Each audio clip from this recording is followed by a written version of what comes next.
Вечером в чатах мигрантов из Таджикистана и Узбекистана вспыхнул огонь. Новость об отмене патента разлетелась по группам, голосовым, телеграм-каналам, даже на рынках. Больше не нужно платить, патент убрали, теперь можно работать свободно. Люди радостно бросались на телефоны, передавали информацию из уст в уста. Появились ролики, где мужчины на фоне московских строек рассказывают, что теперь все будет проще. Люди праздновали отмену, которой не было. Восторг сменился хаосом. В миграционных центрах появились первые, кто решил не продлевать патент, считая его больше ненужным.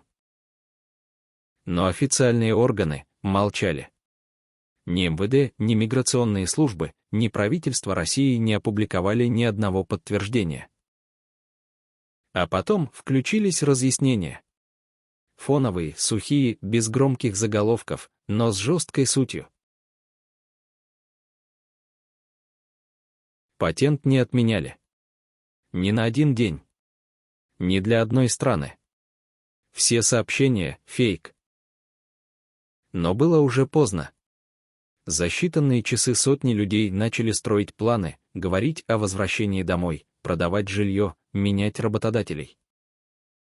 Кто-то поверил, что теперь можно просто устроиться по трудовому договору и не платить ежемесячную сумму государству. Но миграционный контроль остался прежним. Патент — это не просто бумага, это обязательство платить. И его отмена без указа, без закона, без официального подтверждения невозможно. Но слух работает быстрее закона. Тысячи мигрантов из Узбекистана, Таджикистана, Кыргызстана снова стали заложниками информационного вброса. И это не первый случай. В прошлом году была похожая волна, с амнистией и обнулением штрафов.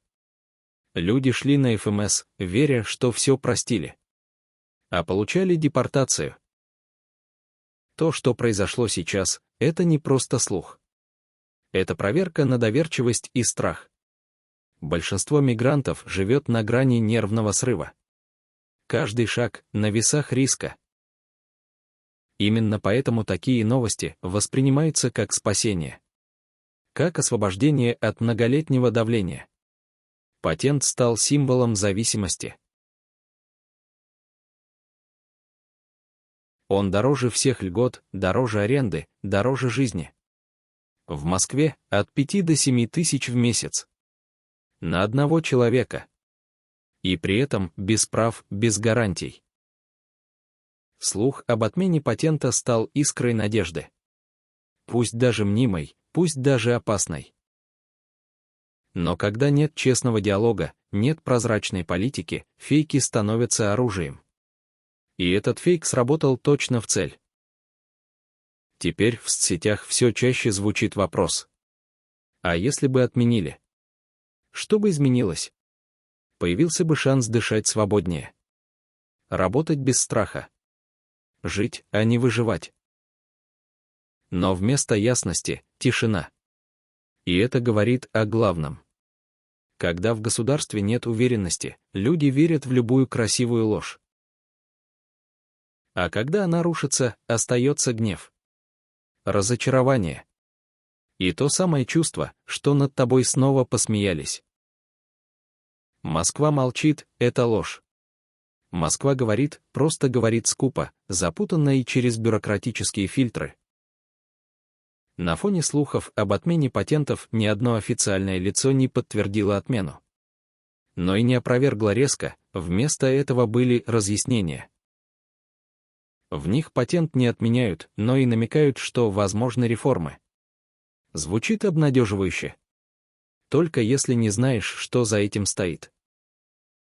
В марте 2025 года в Госдуму внесли законопроект о целевых патентах. Именно на него ссылаются те, кто запустил волну дезинформации. Но суть в том, что патенты не отменяются, наоборот, система ужесточается. Что такое целевой патент? Это когда мигранту разрешают работать только в определенной сфере, например, в стройке, уборке или сельском хозяйстве. Никакой свободы выбора, никакой универсальности. Это не реформа, это ограничение. При этом власти озвучивают, что реформа поможет бороться с нелегальной занятостью. Но на практике это создает еще больше препятствий для обычного человека. Ты не можешь сменить сферу работы, если потерял должность. Также обсуждается идея регионального патента. Это когда патент действует не по всей России, а только в одном или двух соседних регионах. Если ты оформил патент в Москве, поехать работать в Санкт-Петербург уже нарушение. Что это создает? Ограничение мобильности. Работник становится привязанным к работодателю и городу, словно к цепи. И, как следствие, полной зависимости от одного контракта. Эти реформы подаются как шаг вперед. Но для мигрантов это шаг назад. Ужесточение контроля, усложнение системы, рост штрафов — все это идет в комплекте. Да, патент пока существует. Но он больше не просто платеж. Он превращается в инструмент управления и принуждения. Под видом реформы — сегрегация. Если ты мигрант, ты не просто гость, ты регламентированный рабочий ресурс. Твоя сфера, твой регион, твой контракт — все прописано. Ты должен платить, но прав у тебя нет. Пока одни радуются мнимой отмене, другие готовят новый порядок. А в этом порядке мигрант — это не человек, а рабочая единица. Реформа делается не ради мигрантов, а ради работодателей и чиновников. В СМИ это подается как упрощение. Но каждый мигрант знает, упрощение — это только на бумаге. На деле больше проверок, больше ответственности, больше риска получить депортацию за формальную ошибку. Россию ждут выборы, экономические сдвиги, военные расходы. И в этой ситуации мигранты — разменная карта. Патент — это не просто доход для бюджета, это инструмент давления. Никакой речи об амнистии. Никакой системы одного окна. Никакого массового упрощения для мигрантов из Узбекистана, Таджикистана или Кыргызстана. А если ты слышишь, что вот-вот все отменят, знай, это либо фейк, либо манипуляция. Пока нет закона, подписанного и опубликованного, ничего не меняется. И каждое движение без понимания ситуации — шаг в пропасть. Миграционная политика России становится не просто инструментом регулирования. Она превращается в инструмент контроля сознания. Когда страх важнее закона, а слух важнее факта, ты уже не свободен. Когда мигрантам бросают ложную новость, это не ошибка, это технология. Это не сбой, это инструмент давления. Фейковая отмена патента появилась не из ниоткуда. Ее кто-то запустил. Ее кто-то распространил. И она сработала именно на тех, кто и так живет в состоянии страха и неуверенности. Первый бенефициар — работодатель. Когда люди теряются, не знают, как действовать, они становятся уязвимыми. Работодатель диктует правила: не надо патента, просто работай, и я все решу. А потом угрозы невыплаты, шантаж. Ты не оформлен, и ты ничего не можешь доказать. Тебя можно заменить в любой момент, и даже в полицию идти бесполезно.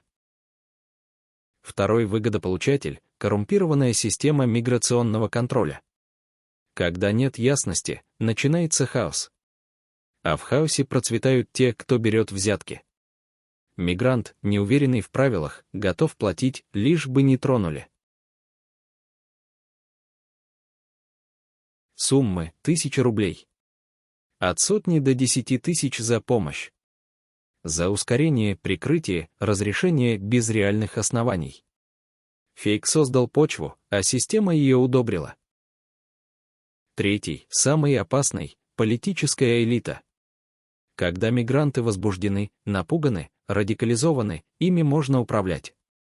Их можно направить, стравить, использовать. Фейковая отмена патента это не просто новость в чате. Это отвлечение внимания от реальных проблем. От роста цен, давления силовиков, тотального контроля. Пока вы обсуждаете патент, вам никто не рассказывает, как ужесточают регистрацию, как растут штрафы, как снижают квоты. Информационная атака на мигрантов — это удар по слабейшему звену. Это технология удержания в подчинении. И она работает, потому что люди ждут хоть какой-то надежды. Кому еще это выгодно? Блогерам и телеграм-каналам, которые набирают просмотры на вбросах. Людям, которые строят карьеры на дешевой сенсации. И никто не несет ответственности. Мигрант страдает, канал зарабатывает. Ты теряешь документы, кто-то получает подписчиков. В итоге выиграл тот, кто создает хаос. Проиграли те, кто просто хотел честно работать. Проиграли те, кто поверил в лучшее, не проверив источник. Эти фейки выжигают доверие к любым реформам. Теперь даже настоящие изменения будут восприниматься с подозрением. И в этом тоже выгода, система не хочет, чтобы ты верил в закон. Она хочет, чтобы ты жил в догадках. Платил за информацию. Платил за прикрытие. Платил за тишину. Это и есть экономическая модель страха. И пока все остается в серой зоне, она будет работать. Потому что выгодно, чтобы мигрант был в страхе, но не в гневе. Чтобы он платил, но не протестовал. Если бы отмена патента произошла на самом деле, это был бы шаг к свободе. Но фейковая отмена — это цепь. И кто ее кует, прекрасно знает, как ею управлять.